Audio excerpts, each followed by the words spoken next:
Today we will discuss about protocol stack of the Bluetooth. Now basically we discuss about four different things here in the protocol. So here you can see the protocol stack diagram here. So actually, just like your OSI model and all, the protocol stack is a protocol used for Bluetooth.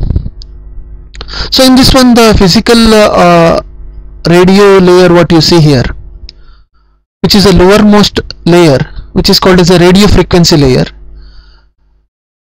and radio modem is specified in this particular layer. Means radio signals are transmitted over this layer, particular layer. You must have learned these things, such things in the OSI model in network. There also different layers are there. Next is link management protocol.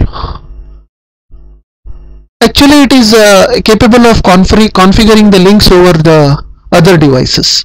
Configuring the links with the other devices. Means whenever, so you just go through this Bluetooth concept. We know in Bluetooth what you have to do is you have to pair with the nearby mobiles. Now how you do this is by sending some request, and some code is generated, and that is accepted. Means you are joining the network, or you are joining the Bluetooth network, which is a Bluetooth. We know that it's a Piconet, and it's a short distance network where it is used as a wireless network, but it is slower than Wi-Fi.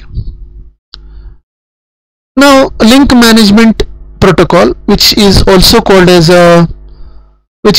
responsible for power modes, traffic scheduling, packet format, authentication, and encryption. See here, you have discussed such concepts in the network also, where we just go through this data layer of the network, where all these things are done. That is format, the power modes are managed, traffic scheduling is done, packet format is prepared on the, you know that in data network, all the data what is sent, it is sent in the form of packet, because it uses a packet switch network. So the packets formats are created, and you must have noticed when you try to connect with another mobile using a Bluetooth, you have to send a request, and there it has to be accepted. If the other party doesn't accept, it will not, you cannot connect with the other device. So that is what we call authentication and encryption. About these concepts, authentication and encryption, you will learn more in network security and management theory as well as lab. And the next part, above that, you just go through this, you just go through the diagram here. First we have started with the physical radio layer and the baseband, which is responsible for sending the radio frequency. Means transmitting the signal is done over this physical radio layer, that is a RF layer and baseband layer.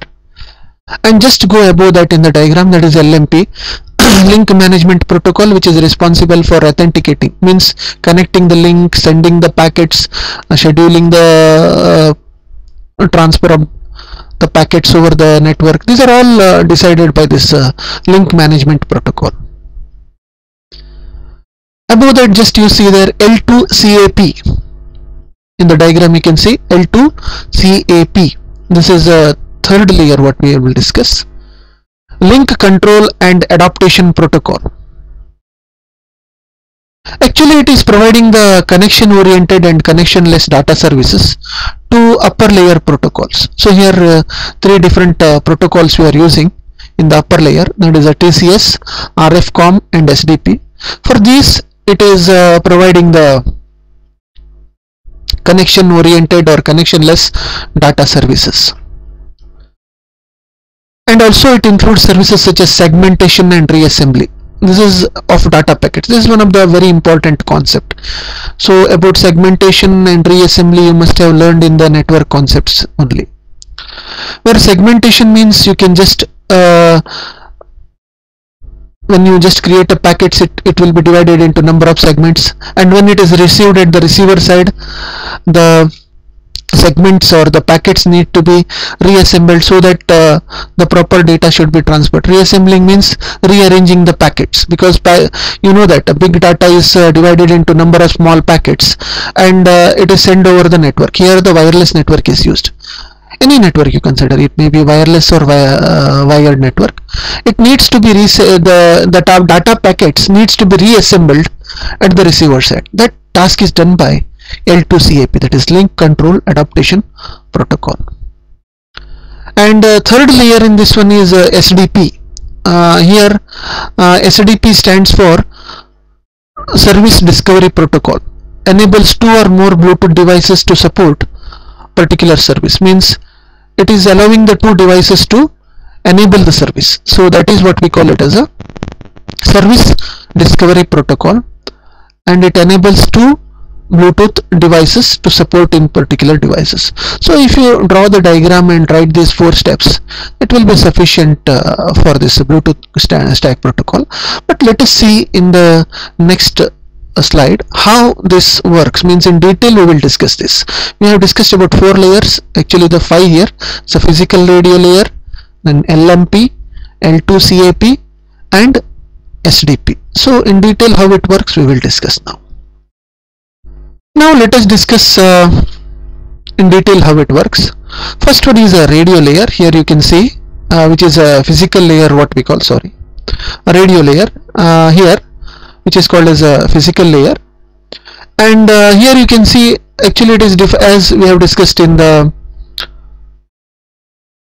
this video in the previous slide. It defines a requirement on the Bluetooth transceiver device that provides the required wireless support for master-slave communication. You know, in Piconet we have discussed what is a master-slave communication. For that actually it is providing that required wireless support to the transceiver. We have also discussed about a transceiver. Transceiver is a device in your mobile which has both transmitter and receiver, and actually its task is to provide the wireless support. Next is a baseband, which is a physical layer of the Bluetooth. The functionalities of this layer is to include a link establishment and power control. That concept we have already discussed in the previous slide. Here, see here in LMP we are providing the link power mode. It is provided. So here in the baseband, actually it's a responsibility of the baseband to establish the power control. And it also defines the packet format and timing issues. And also the baseband protocol implementation is called link control, LC. And whatever after doing all these tasks, that is a power management or a power control, packet format, defining a packet format. So the next layer will be in next layer will be active, that is a LMP, link management protocol, and it is responsible for link support between the Bluetooth devices. Its responsibility is to create a link setups, authentication and link configurations.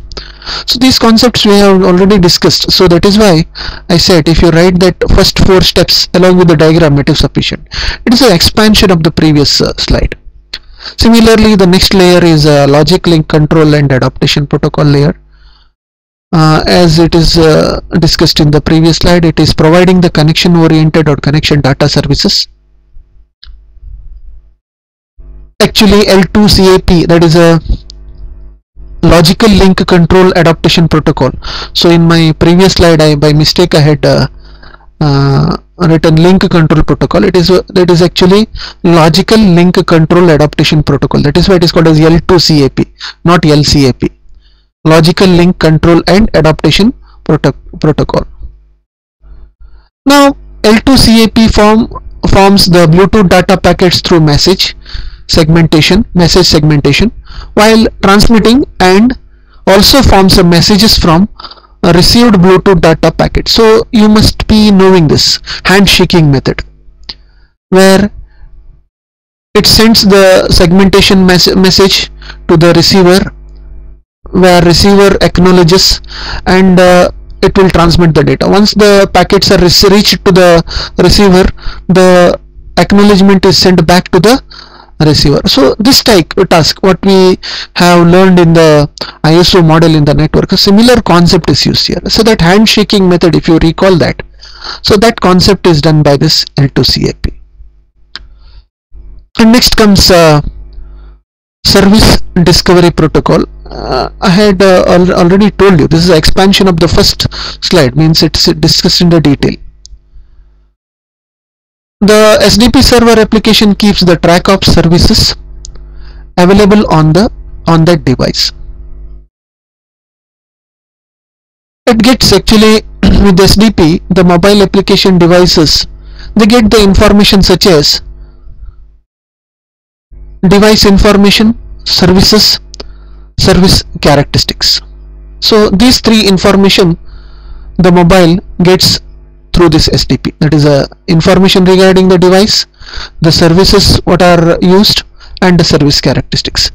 And one thing I want to add here, so if you write along with the diagram, if you are writing only the first slide, you must add these two. I want you guys to just go through this. Just a minute. Please add these two definitions with this diagram and the content given in the first slide. So rest of the part you can avoid.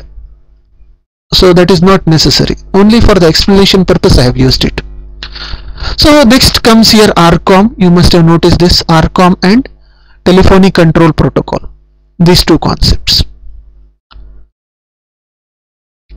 So the name itself suggests RCOM. It's a radio frequency communication. It's a set of transport protocol that helps to achieve the TCP/IP connectivity. So you know what is a TCP/IP, so I will not discuss again about a TCP/IP, which is used for sending the receiving the packets over the network. Next is telephony control protocol specification, TCS, which defines a call control signals to establish the voice communication between Bluetooth devices. If you want to communicate between the Bluetooth devices or a mobile, or if you want to use it for calling, that is a Bluetooth calling, then this particular protocol is used, that is TCS. So this is regarding the protocol stack of the Bluetooth. Thank you.